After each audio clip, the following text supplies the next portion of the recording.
Contract ఉద్యోగులకు న్యాయం చేయాలి. జీవో నెంబర్ 115 తక్షణం రద్దు చేయాలి. అవుట్సోర్సింగ్ ఉద్యోగులు. శ్రీకాకుళం జిల్లా, ఆంధ్రప్రదేశ్ రాష్ట్రం నగరంలోని స్థానిక ప్రభుత్వ సర్వజన వైద్యశాల హాస్పిటల్ వద్ద కాంట్రాక్టు నర్సింగ్ ఉద్యోగులు జీవో నెంబర్ 115ని తక్షణం రద్దు చేయాలి అని, అవుట్సోర్సింగ్ ఉద్యోగం చేస్తున్న వారిని తక్షణం రెగ్యులర్ చేయాలి అని డిమాండ్ చేశారు.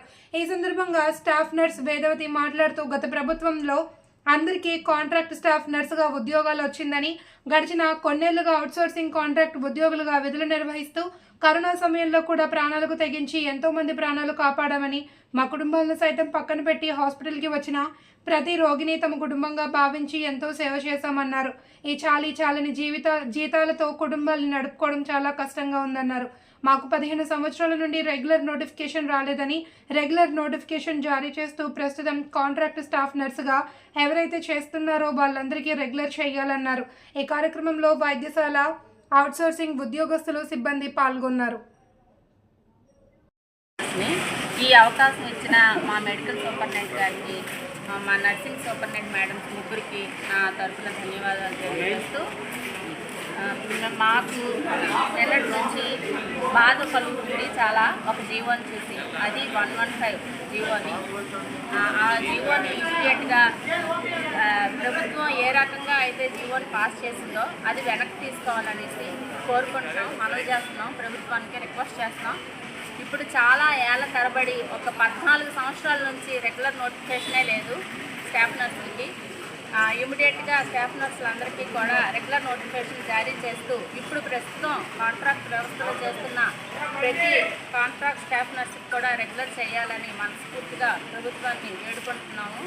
ఇది చాలాసార్లు గత ప్రభుత్వంలో కూడా మేము వేడుకున్నాము. ఈ ప్రభుత్వమైనా మాకు న్యాయం జరుగుతుందని ఈ ప్రభుత్వాన్ని తెచ్చుకున్నాము. అయినప్పటికీ కూడా ఈ ప్రభుత్వంలో కూడా మాకు అదే అన్యాయం కొనసాగుతుంది. సో కాబట్టి మాకు ఈ ప్రభుత్వం అయినా సరే న్యాయం జరిపించాలని మనస్ఫూర్తిగా కోరుకుంటున్నాను.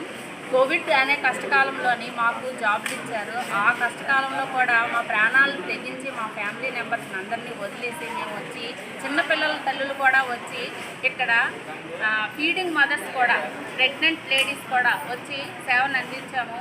ఆ సేవల్లో కాంట్రాక్ట్ ఉద్యోగులు ఒక 13 మంది ప్రాణాలు కోల్పోయారు. వాళ్ళకి ₹1 కూడా ఎక్స్‌గ్రేషియా లేదు. ఈరోజు వరకు వాళ్ళ అతిగతి చూసిన ప్రభుత్వం కనిపించలేదు, గత ప్రభుత్వం కానీ. ఈ ప్రభుత్వంలో కూడా చాలాసార్లు రిప్రజెంటేషన్స్ ఇవ్వడం జరిగింది. గ్రౌండ్ లెవెల్ నుంచి ప్రతి ఎమ్మెల్యేకి, ఎంపీలకి ఇచ్చాము, అందరికీ రిక్వెస్ట్ చేశాము. మా రిప్రజెంటేషన్లో మా బాధని వెల్లడించుకున్నాము. అందరూ చదివారు. మీరేమీ బాధపడొద్దమ్మా, మీకు ఈ ప్రభుత్వంలో న్యాయం జరుగుతుంది తప్పకుండా అని ప్రతి ఎంపీ, ఎమ్మెల్యే కూడా చెప్పారు.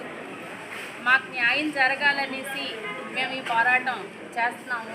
గత కొద్ది రోజులుగా, కొద్ది ఏళ్ళగా, 4-5 సంవత్సరాల నుంచి ఇంకా కొంచెం గట్టిగా చేస్తున్నాము. 14 సంవత్సరాల నుంచి మా సీనియర్స్ కూడా చేస్తున్నారు. పాతుకుపోయారు ఇదే కాంట్రాక్ట్ వ్యవస్థలోని. వాళ్ళందరూ చాలా బాధపడుతున్నారు, రెగ్యులర్ నోటిఫికేషన్ లేక, రెగ్యులర్ ఉద్యోగం లేక.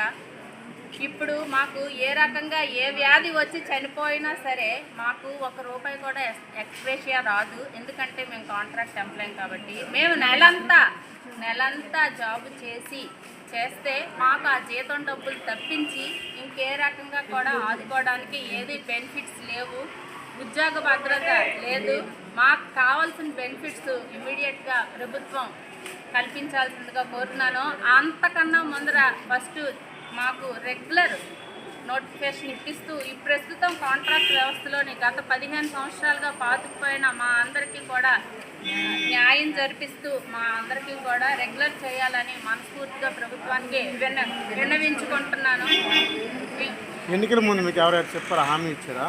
ఎన్నికల ముందల హామీ ఇచ్చారు. ఆ ప్రభుత్వం చేయలేని పనులన్నీ కూడా ఈ ప్రభుత్వం చేస్తామనేసి, కాబట్టే మా భుజాల మీద వేసుకొని ఈ ప్రభుత్వాన్ని మేము గెలిపించుకున్నాము. అయినప్పటికీ ఈ ప్రభుత్వం వచ్చినా కూడా మాకు న్యాయం జరగకపోగా అన్యాయమే జరుగుతుంది.